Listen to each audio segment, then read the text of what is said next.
some fun stuff, mate. I know about your hobbies and I know a lot about you outside of work.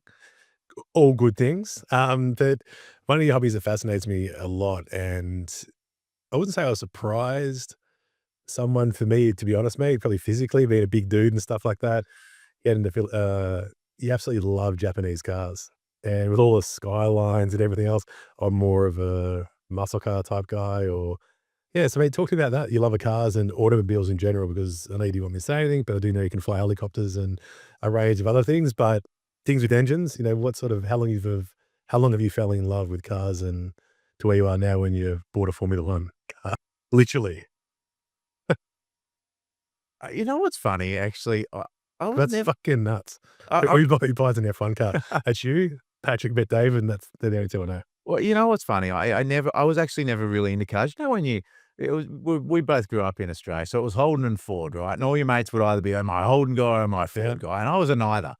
You know, I actually liked Skylines. I'm like, "You know what? I like Japanese stuff looks cooler than our Fords and Holdens. They're not really my thing, right?" Yeah. But cars weren't really my thing at all. Mm. And even to the extent where I remember, my first car was a Subaru Forester, an old thing, and it was just really a purpose buy more than anything else because I was doing lots of outdoor ed stuff, Yeah, yeah. going out bush and things like that. And then the second car I bought was a little Holden Astra, and I wrote it. That was when I bought my FM Health Club, and I just covered it in signs for FM advertising, and so I didn't really think much, and it wasn't until I started making quite a bit of money in that first club, and I went and bought a little twin turbo BMW, and I loved it. It Have was you just still got it? no, no, no, that one I sold a long time ago, but I just loved it, and then I got quite passionate about I'd always I'm 40 now, so, 2000, 2001, that was where the R34 GTR Skyline was coming through, and so for me, it was just, "Oh, that thing's awesome, I love it, it's Mm. cool," and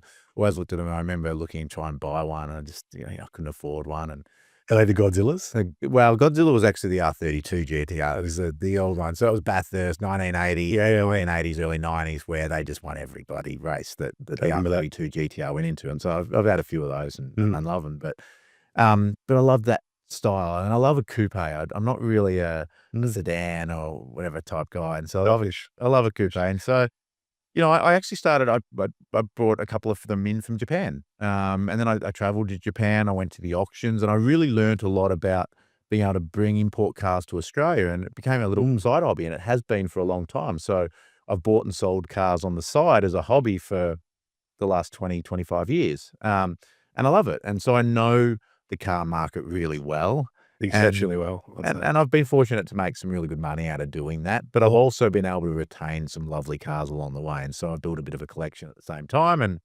offloaded a few things, and yeah, the last acquisition was a bit of a silly purchase, but, a 1985 March, Formula race car came up for auction, just a few weeks back here in Australia, and one of only 5 bought. I was born in 1985. It's a very cool car, and I'm sure the missus Rook is happy with that, mate.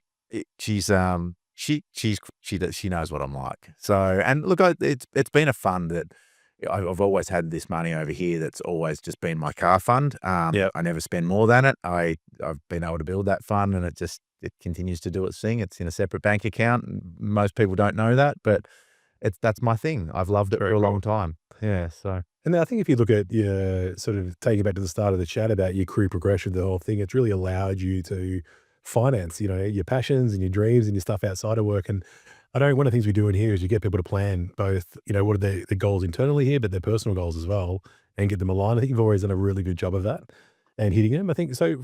Just sort of as they're sort of wrapping up a bit, but I think what's really important is just being brave enough. I can hate that word brave, it's such a wank thing, but being more deliberate enough to throw out a goal and say it out loud and then chase it. mhm. Like, can you talk a bit about your process of goal setting and, how that's important to you? Because I know you're very big on it.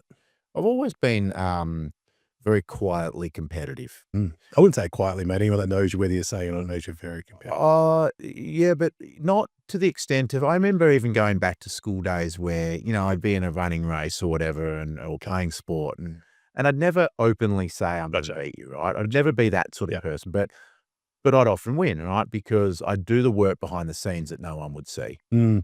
And to me, came from a lot of planning, and it always has been. The success for lift brands over the last 5 or 6 years has certainly not come from just luck Mm, or macro trends. This business was in a tough spot 5 or 6 years ago, mm, complete transparency, and it came from a lot of planning behind the scenes and finding the right people to support me, mm, tremendous leadership, tremendous, um, specific people in the specific roles we need, whether it be marketing or brand strategy or whatever it is. mm, And it's the same deal from a personal perspective. I think a lot of people fail to spend time on really trying to understand what is it they want. And you talk about 5 years ahead, I'm in a position where I've lived overseas for quite a while. mm, Most of the cars that I own sit here in a shed in Australia. Well, why do they sit here in a shed in Australia? Because, in 5 or 6 years' time, I probably plan to be back in Australia, mm, and I'd love to have them sitting in my shed here in Australia. So I'm thinking long term ahead. What is that goal long term ahead? And I keep acquiring things, and the Formula car was an acquisition that I really want to enjoy here in Australia, but it's gonna be 5 or 6 years' time before I can really enjoy it. nice. Now, most people aren't thinking that far ahead, Definitely right? not. But I spend a lot of time on that. I revisit my goals all the time. I have one I try to use, it's like online tools. Sometimes they can be really beneficial, sometimes they can't. Mm, I tried to use an online tool for I have a sheet that basically has all my assets, liabilities, my income statement, and then I have a goal setting section. yep.